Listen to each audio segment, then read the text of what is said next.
Hey everyone. All right, I'm going to give this just a minute to see who comes on. It wouldn't let me go on this house. As you're coming on, say hi in the comments. Let me know you're here. I'd also love to know what type of business you run. If you're watching this in the replay, go ahead and comment too. I'd love to see it. So today I'm going to be talking about my #1 tactic to defeat overwhelm. So I've been through burnout quite a few times, and one of the things I've learned is to really watch for the symptoms coming up to being burnt out. Because if we can catch it and hit it off before we fully get to burnout, then that's definitely for the best. And overwhelm is certainly one of the easiest to feel and notice of those symptoms. So what can we do when we feel overwhelmed? Because at that time, there's almost too much to do, and that's when we start looking at like making all these huge overhauls and changes when really we don't have any bandwidth for that whatsoever. So my #1 tactic to defeat overwhelm is just to create a simple list. And that seems kind of anticlimactic, I know, but that's exactly what we need when we're in that state. So I just love like one of these little notebooks. Don't worry about running out and getting a brand new notebook, a brand new Moleskine, or a brand new Lectern, especially if you have any perfectionist tendencies. That can actually backfire, because then you want to be picky about what you put down. So I love these. I think you can get these in like a 3-pack at the Dollar Tree. And all we're going to do is we're going to dump every task that is clogging up our brain, that's leading into that overwhelm. We're just going to dump it all, just open it up to the first page and start making a list. And just don't filter, don't organize, just everything you need to do, start dumping it out on the pages. So it's probably going to take up, especially if you're using one of these little bitty ones. You also use something bigger. But the key for me is it needs to be something portable. So something that'll fit in your bag, fit in your pocket, whatever will work for you. That way you can carry it around with you and you can keep dumping things out of your brain and into the notebook. So as you're making that list, again, don't filter, don't do anything. Like, it just needs to be pure brain dump of everything that is residing in your head of things you need to do. So all those tasks that are in our heads, they lead to the overwhelm because they're open loops. And if we don't have them in some other format, our brain has to keep reminding us, because otherwise it's going to forget. And that's about how the brain works. It functions on firing in these little 30-second loops. So even though you've told yourself, okay, I know I need to do that, but I can do it tomorrow, your brain's got to keep cycling it through. And that's what creates anxiety and overwhelm, is your brain keeps cycling it through because it doesn't want you to forget tomorrow. So you have to have some other system, and your brain has to know that you can rely on it for that to get out of your brain, and that will start to ease the overwhelm. So after you've made your list, then we're going to go through and we're going to then kind of categorize and filter the list. So the very first thing that you want to go through your list and do is mark off all the shit that you wrote down that you really didn't need to. If there is stuff on there that you just do not need to do, it does not need to be done, just cross it off and be done with it. And as you're crossing it off, tell yourself, this is not a task that actually deserves my time and energy, and be done with it. Next, go through and see what tasks you shouldn't be doing. What tasks are something that your kids should be doing, or your husband should be doing, or your coworker should be doing? If you have a VA, that your VA should be doing. Go ahead and send the text, make the list for the kid, shoot the coworker an email, and go down that list and go ahead and delegate those. And then next to them on the list, write DLG. We're not crossing them off because you're probably going to have to follow up on those things, but just after you've sent the text or whatever, put DLG beside it. So the next thing, once you've gone through and done those, the next thing is your quick win tasks. These are tasks that take like less than 2 minutes. They're floating around just because you haven't done it. It hasn't seemed beneficial to, you think of it when you're in the middle of something else. Like, we think about the phone calls we need to return while we're like elbow deep in water washing dishes and suds, and it's not a time to do it. And then by the time we think about it again, we're in the shower.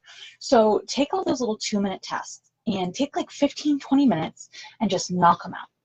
So call and schedule that appointment, order the dog food, finish that Amazon order, but like almost like you got a stopwatch going. None of these should take more than 2 minutes. If you're hopping onto Amazon to order dog food and you end up down the rabbit hole for 20 minutes, that's not serving you. So pay attention to these 2-minute tasks and go ahead and knock those off. It's actually probably a good chunk of the tasks that were on your list once you get through those. So at this point, we have crossed off things that didn't need to be on the list to begin with. We've gone ahead and delegated things, and we've done our quick wins. So at this point, you're left with either large tasks or tasks that have some sort of dependency on them. So next, we're going to tackle the dependency ones, and I call them contexts. So those are, you either need to be in a specific place or with a specific person to get them done. So if you have errands that need to be run, so you can go ahead and just put like ERR next to them. And we're going to actually move those later on. If it's a certain person, so it needs to be while you're on the phone with your mom or when your husband gets home so you can talk to him, just go ahead and put, I like to do like an @ symbol and then their name. If it's a certain person or if it's a certain place, so like at Target, at Aldi, if it's certain things you need to pick up. Or if like you have, so for instance here, the nearest town's 25 minutes away. So there's certain things I can only do while I'm in there. And they don't necessarily deserve their own thing because it's like stop at Staples for this one thing, stop at Dollar Tree for this one thing. So those are the ones where I just put at ERR. Those are my errands. So go ahead and mark through those because those are things that you need to have for later, but they don't need to be taking up space in your brain right now. And there's no action you can take right now. Once you've gone through and you've marked all those context tasks, you should be left with things that you can take action on, or things that maybe need to come a little bit later, or things that need to come way later. So if you have things on there that just are not priorities, there's no reason they need to be done in the next week, next month, they're just kind of wishful thinking things, go ahead and put some sort of significator on those. The other part of that is waiting tasks. They're tasks that you need to do, but you're waiting on your spouse to do something, coworker, or client to do something. I like to put @ waiting next to those.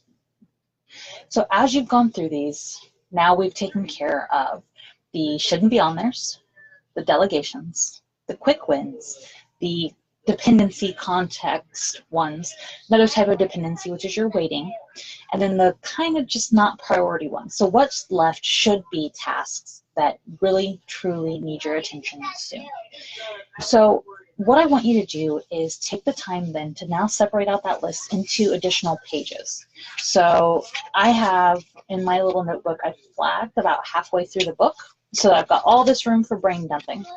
And then you start with your context. So I have at errands, I have at work, I have, let's see, at home. And so any of those, you need to be in a certain place or talk to a certain person ones, go ahead and move those onto their own page. So they're out of the way, and then you can just cross them off, erase them, whatever you need to do to kind of thin down that list. So with the list that's left, you need to go through and you need to prioritize. Do certain ones, we have urgent and we have important. So important is important to us for some reason.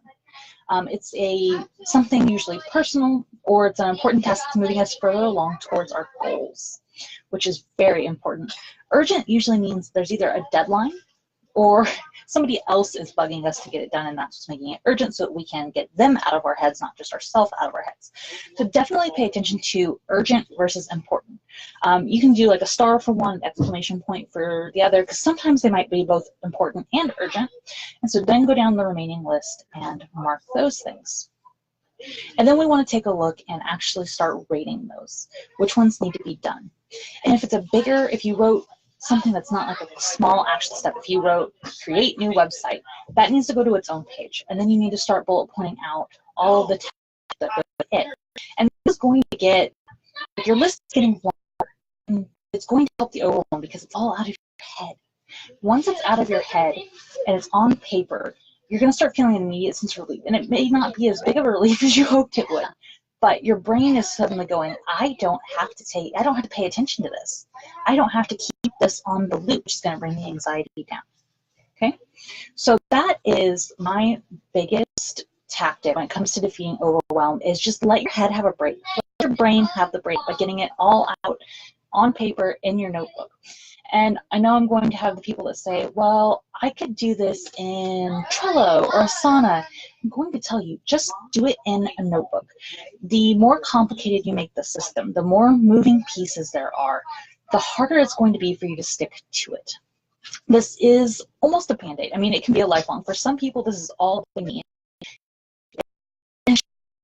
essentially, for ongoing for a long time. For others of us, we need a little bit more complete systems, especially when there's a lot of stuff that needs to be delegated out, or there's a lot of moving pieces and a lot of dependencies, and we really need a more visual way of seeing it. But you've got to do this before you can put those systems in place, because this tells you what types of systems and processes of the more complex sort you actually need to put in place. So without doing this, you could go off on a complete wrong track trying to build a more complicated, bigger online system or whatever tool you think you could be using. So this is the absolute #1 step if you are feeling just really overwhelmed in life, in your business, in anything. I really encourage you to get that done. So if you go through this process and you realize that you have a lot of like ongoing repetitive things within your business, within your life, particularly within your business, and you know that some of it could be automated, or you think that maybe there's more stuff that you're maybe wasting energy on, it feels like you need to do it, but maybe you need somebody to walk you through and say, well, for your business, maybe managing 4 social media platforms isn't what you should be doing. If you want help with taking your big task list that you just made and actually putting it into systems and truly getting it prioritized so that, particularly in your business, you can move forward, you can hit those goals, and you can make sure that the energy that you're putting in and the tasks you're actually spending time working on are the right ones, I'd love for you to come join my new No More Biz Bullshit. It's a mastermind mentorship program. It's a small group, and it's perfect for you if you're in this spot in your business where you're feeling overwhelmed, you're working way too many hours, and you're not quite sure that the things you're actually working on are doing any good to get your business and your dreams where you want them to be. I have 6 spots open going into this group, and it starts with a business blueprint. So we basically do this type of thing for your business, but in the end we come out with a beautifully curated list. The true blueprint for your business of this is what you should be working on and when. These are the things that deserve your energy. These are the things that you can automate. We get that full detailed blueprint ready for your business so you know with every ounce of confidence that that's what you should be working on. Beyond the blueprint, you then get our Slack community, which is community, accountability, a mastermind. We do a monthly meeting where we define what we're going to work on for the next month, and you get that accountability factor and that constant community within the Slack channel. You also get office hours, a weekly office hour with me, where you can come ask questions, get a tutorial, whatever it is that you need, where you really want some help in person, in person like this. Really getting things to the next level in your business. So maybe you're setting up Evernote, but you need somebody to help you kind of look it over. You're setting up Trello, you're working with Acuity scheduling, whatever it is, and you need some help. You're stuck on a plateau. And the other thing you get is me creating resources just for you. Tutorials, templates, any sort of resource that we see a need for will be created and they're living in a library just for you. If you think this might be a good program for you, I'd love for you to shoot me a message either here in the DMs on Facebook or shoot me an email. And I'd love to talk to you guys about maybe getting a spot in that program. Like I said, there's only 6 spots, so not very many left at this point. I'd love to have you there. So I hope that you found the notebook idea helpful. I have a full blog post about this, and I'll drop it in the links. That way, if you want to go back through it and maybe you do better reading than listening or watching, you'll have that resource as well. Thanks, guys. Have a good one.